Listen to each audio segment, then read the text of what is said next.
Greetings to the youth of India. In this video, I share some thoughts which are of universal value but are of particular relevance to the youth. I consider it my great fortune to have been able to spend much of my life with the youth, taking care of their educational needs, participating in their formation as young and dignified individuals, and it's an experience that I continue to cherish, and I thank God for this very precious opportunity. Let me begin with a reference to that very controversial British author, Oscar Wilde. I will not go into the controversies surrounding Oscar Wilde. What is of relevance to my theme here is a statement about economists. He said, economists are people who know the price of everything and the value of nothing. Economists are people who know the price of everything but not the value of anything. Now, in other words, Oscar Wilde is alerting us to the fact that as a consequence of our particular specialized pursuits, we tend to become partially blind. Our ability to see becomes also our inability to see.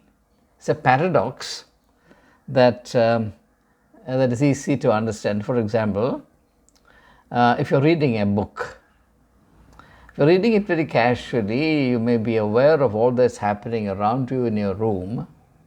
But if you're deeply engrossed in reading that book, you'll be completely deaf and blind to anything around. So seeing the book perfectly becomes seeing the rest of the, not seeing the rest of the room perfectly. If I may put it that way. So therefore, when we get completely obsessed, completely and exclusively obsessed with anything, we have to be mindful of the fact that there is a problem. The problem will surface only in course of time. Perhaps by then it may be too late. In many cases, this wisdom comes too late. And that's why it's helpful if you heed these insights derived from wisdom spread over a long period of time. So now let me specifically mention the focus of our discussion. I am deeply convinced that the shaping goal of spirituality is to help people to become fully, richly, powerfully human. Unfortunately, this very relevant goal has been substituted with the goal of sending people to the next world. And it has always amazed me that people who know very little about the realities in the immediate vicinity of their life know everything about the world to come. I find these things a bit hard to digest. But, people accept these things habitually, and we are urged to put all our trust in these things. By saying this, I don't mean to say that you should not trust the revelation as recorded in the Bible. But again, I would say that revelation is never a pure category. It's always mixed up with the interests of the individuals and groups concerned over at that given point in time, and no human being is 100% impartial, objective, and free of vested interests. Absolutely not. Therefore, if God entrusts a particular vision to somebody, and even if that person claims to be 100% faithful, free from any personal angularities, there is still a question mark about the verity of what is reported as derived through revelation. Anyway, this is a subject that merits your attention. I can only flag it at this point in time because that's not my main concern. Now, my main concern here is that insofar as personality formation was a heart of the total spiritual vision and the public ministry of Jesus Christ, it is necessary for us to understand what this involves, and particularly this is important for young people. Jesus himself was quite young. He was at the prime of his youth when he launched his public ministry. He was 30 years of age, and he was judicially murdered when he was 33 years. So when I think of such a beautiful, such a glorious life being nipped in the bud because of the anxieties, the murderous anxieties of vested interests, it fills me with sadness. Though Jesus wouldn't want our sentimentality, as he told the women of Jerusalem who went crying after him as he was carrying the cross and walking, or rather trudging towards Calvary. Now, one of Jesus' concern in this central issue of personality formation was the place of wealth, or the influence of wealth. To put it a little more precisely, the harmful effects of wealth on personality development. Since this is a theme that goes counter to the major assumptions of our time, I request my viewers to be patient with me, not to get unduly irritated. Please hear me out, and then if you think what I'm saying is irrelevant or naive or out of place, anachronistic, please reject. But let's see, let's examine this as dispassionately as we can. Now, in order to get started, let me make a reference to another very famous author, perhaps even more famous than Oscar Wilde. If you're a student of economics, you cannot but be aware of this name and his important writings. I'm referring to somebody called Adam Smith, who lived in the 18th century. Let me read a sentence from one of his famous books. The book is titled A Theory of Moral Sentiments. A Theory of Moral Sentiments. Adam Smith is very well known for his work in economics, the book titled Wealth of Nations. But not many people know that he's written wonderfully about ethics as well as jurisprudence, because Adam Smith believed that these are the three pillars on which a society rested. Here is what Adam Smith says about wealth. Somebody who understands wealth. So that's the reason why I thought it would be worthwhile and appropriate to read this or share the sentence with you. I read, "This disposition to admire and almost worship the rich and the powerful, and correspondingly to despise persons of poor and low means, the poor people. On the one hand, you adore the rich, and correspondingly you despise the poor." So it says this disposition is the greatest and most universal cause of the corruption of our moral sentiments. Now, it's really important to understand this. This tendency to adore the rich, the corresponding tendency to look down upon the poor, is the most universal cause or reason for the corruption of our moral sentiments. Who is saying this? One of the greatest economists of all times.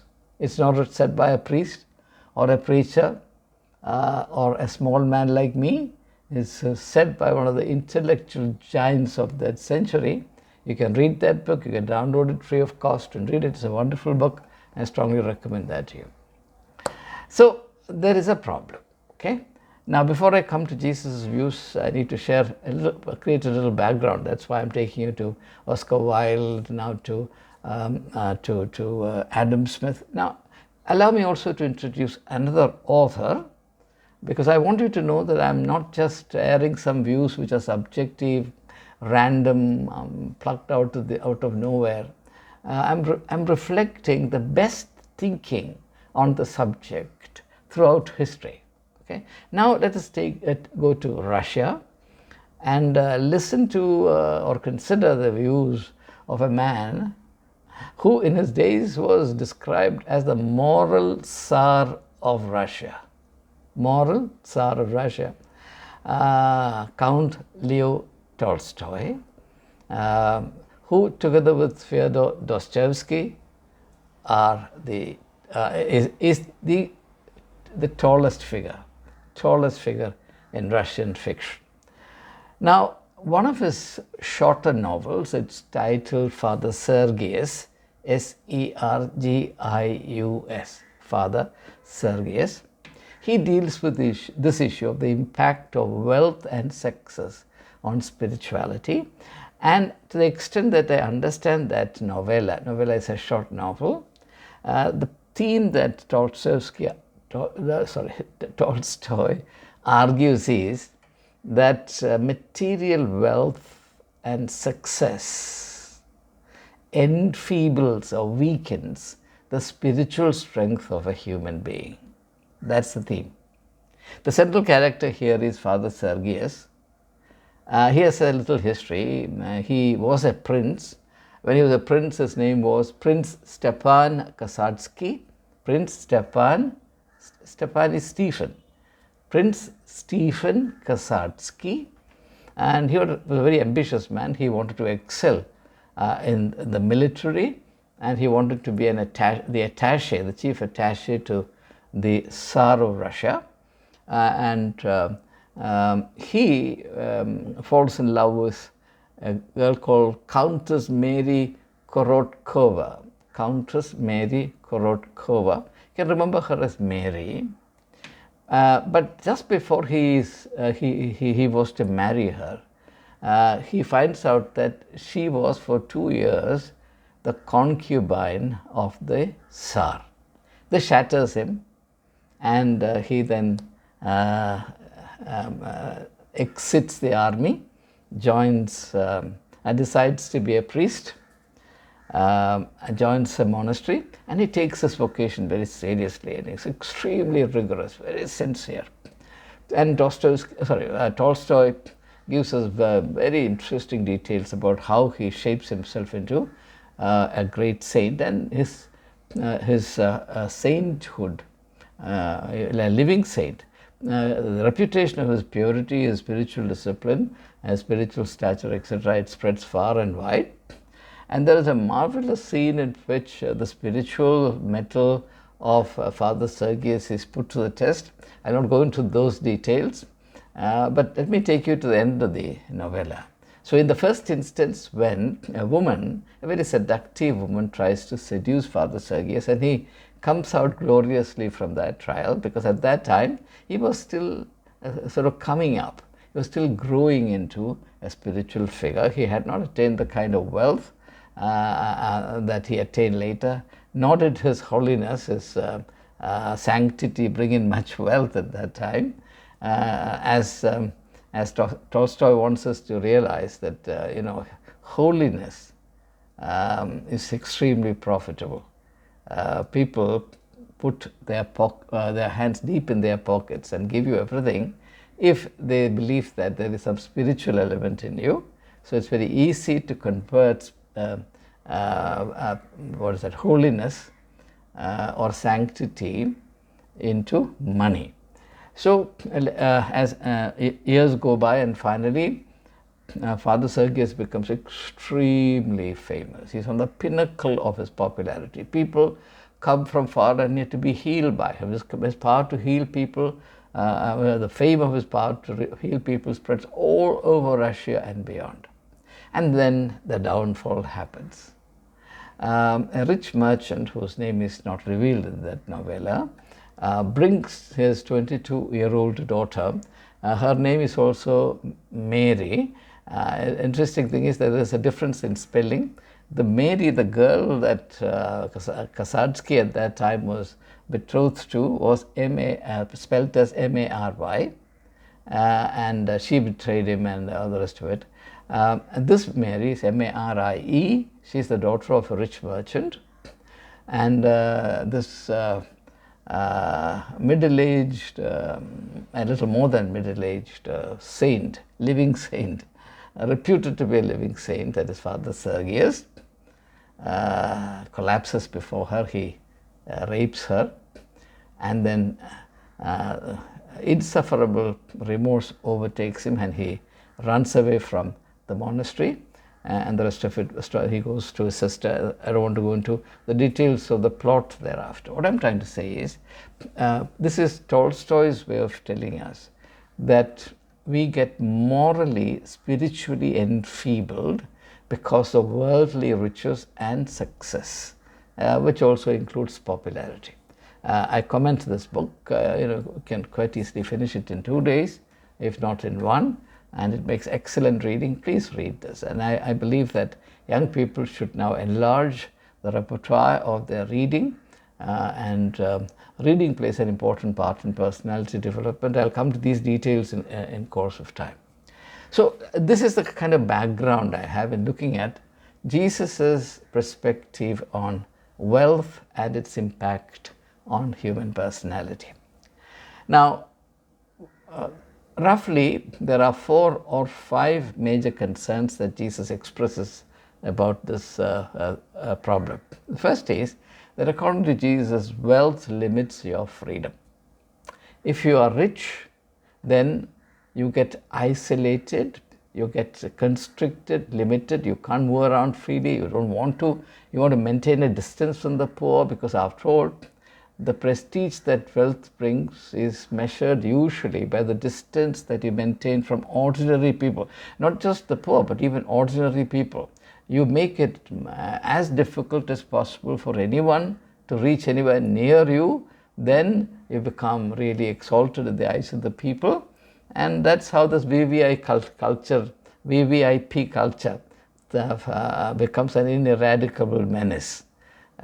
So the more unapproachable you are, the more you're revered, desired, and respected.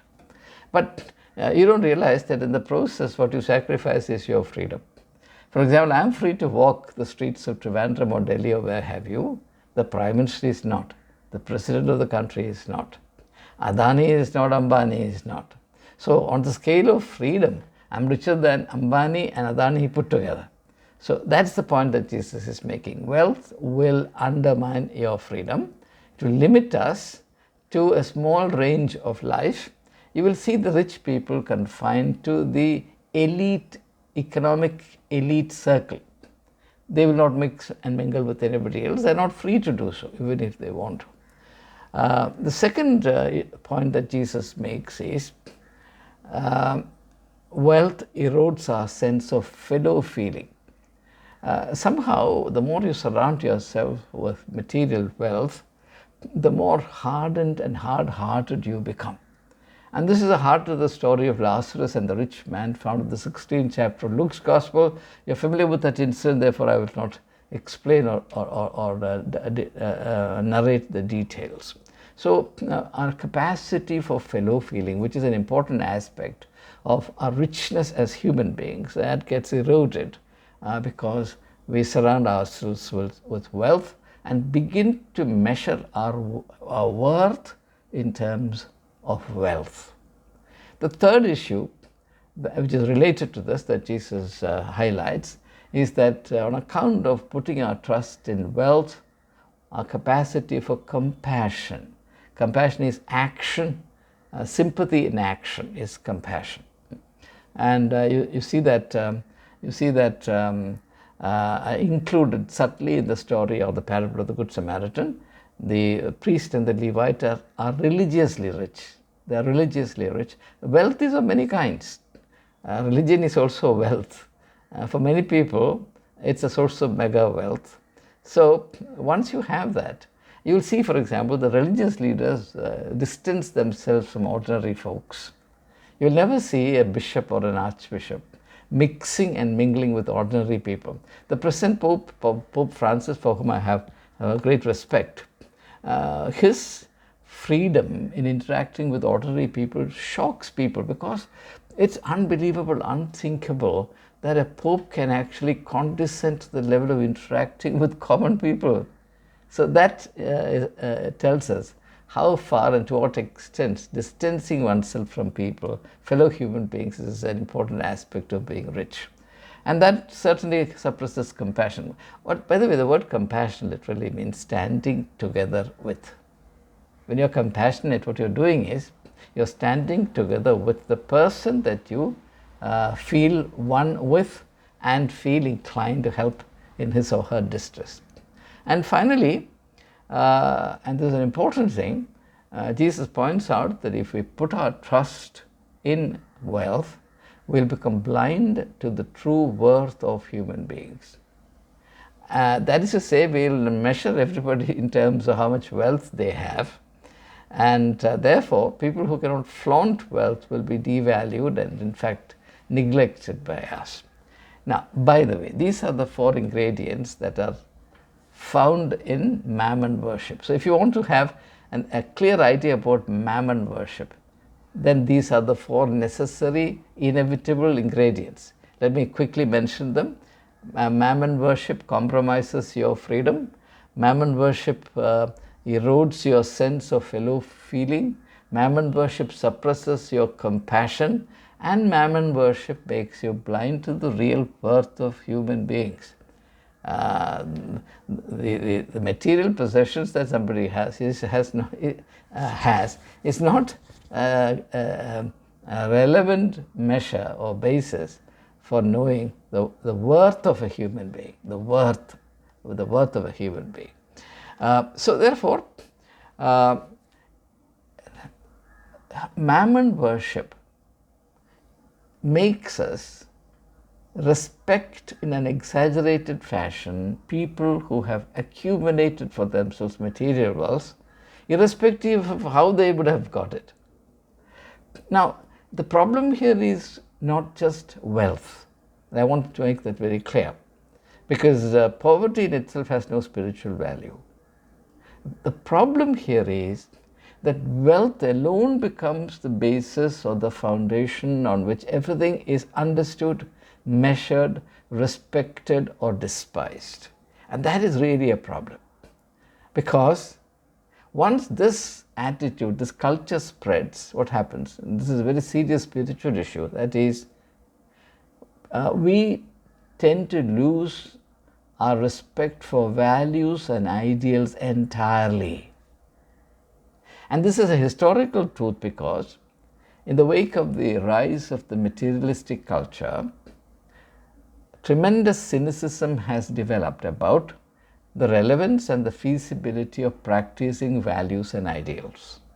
In fact, those who stick to values are considered naive or outdated today, and that's the measure of the materialistic culture and its impact on our sense of what is right and what is wrong.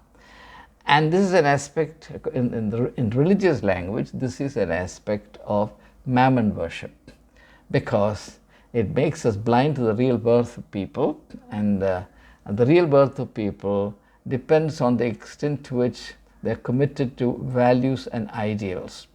By the way, values are the foundation on which personal value rests. The value of a human being rests on the extent of his commitment to and the strength of his capacity to practice values. For example, suppose you think of, you're relating to a person. The moment you find that he's a liar, he loses all his worth in your estimation. So that's why I'm saying that the values that we practice are the only safeguards of our personal worth. Even if you have other attainments, you will lose all your worth in the eyes of others if you're seen to be compromising these fundamental values. And the point I'm making is that mammon worship, which is the religious aspect of the culture of materialism, robs you of the capacity to stay steadfast by these values and to practice them or uphold them in practice, irrespective of consequences. Now, if you look at the personality of great people, you'll find that they adhere to their convictions and their principles in a heroic manner, without compromising anything at all. And that's the measure of the worth they have in the eyes of humanity. These are the people, the memory of whom, as John Milton, the English poet, says, generations will not willingly let die. So this is how strength of character, strength of personality is attained through a commitment to practicing values and ideals. But when we look at everything in terms of wealth, this becomes quite foolish, naive, and compromising values and discarding ideals becomes quite a smart thing to do. So there is, and to the extent that we do so, we get eroded in our personality, we get enfeebled, and we begin to be caricatures of ourselves, which is a very, very great pity. So this problem must be reckoned. Again, in the interest of avoiding misunderstanding, let me reiterate this. Even though Jesus points out these four aspects of the deleterious influence of depending on wealth or mammon worship on human personality, he is not advocating that people should languish in poverty and destitution. He is saying that you must be rich. If you read the 6th chapter of Matthew's Gospel, especially from verses 25 onwards, you'll find it very clear. He is not saying that you should die of poverty, or you should wear only rags. He's only saying that you must understand what true riches are, these enduring riches that really remain with you until the last breath of your life. That cannot be said about any material wealth. There is something else that endures, maybe to the next world. Surely no material wealth will endure into the next world. There is something that endures. So if there is immortality at all, if there is life beyond the pale of death, beyond the door of death, surely that life can be illuminated only by the values and the ideals that we practice today. And the only way to add merit to our personality, enduring merit, godly merit, spiritual merit to our personality, is by practicing these godly values which are related to the attributes of God. God is love, God is truth, God is compassion, God is justice, and all the universal values are derived from these four attributes of God. And therefore, our personality becomes godly when we remain firmly and steadfastly committed to these godly values. And the capacity to remain so committed and steadfast is totally eroded by our dependence on wealth, or what in religious language is called mammon worship. That is, looking at everything in the light of wealth, measuring people or understanding people in terms of wealth, according exaggerated respect to the rich and correspondingly despising the poor, so on and so forth. All these aberrations which we have already mentioned, all these things are sure to corrupt, weaken, and destroy our personal worth. It's only our personal worth that we can take into the next world, if there is another world. Surely nothing else will go from here. Only that which is immortal will stay immortal, and all the passing and perishable things will vanish in a smoke. So Jesus makes it very clear that the wealth and strength of your personality must be understood differently from how it is understood today, and sufficient investments must be made into the formation of your personality in a spiritual, sensible, and godly manner, so that your personality survives into the next world. Not this body, not this physical achievements, only the godly element in us. And that godly element is what connects us to the attributes of God, as I have mentioned: love, justice, peace, compassion, truth, the culture of caring, etc. So let's be clear about this, because there's tremendous and suicidal confusion on these matters. The ways of the world are impacting us very powerfully all through the time, but by succumbing to them, we become fools of the time. As an Irish theologian called Dean Inge, I-N-G-E, wrote, he said, "He who marries the spirit of the times becomes a widower in the next." So let's rise above the aberrations of our times and be rooted in that which is eternal and enduring. And that's the foundation on which our personality can be built in a very strong, healthy, vital, and godly fashion. Thank you.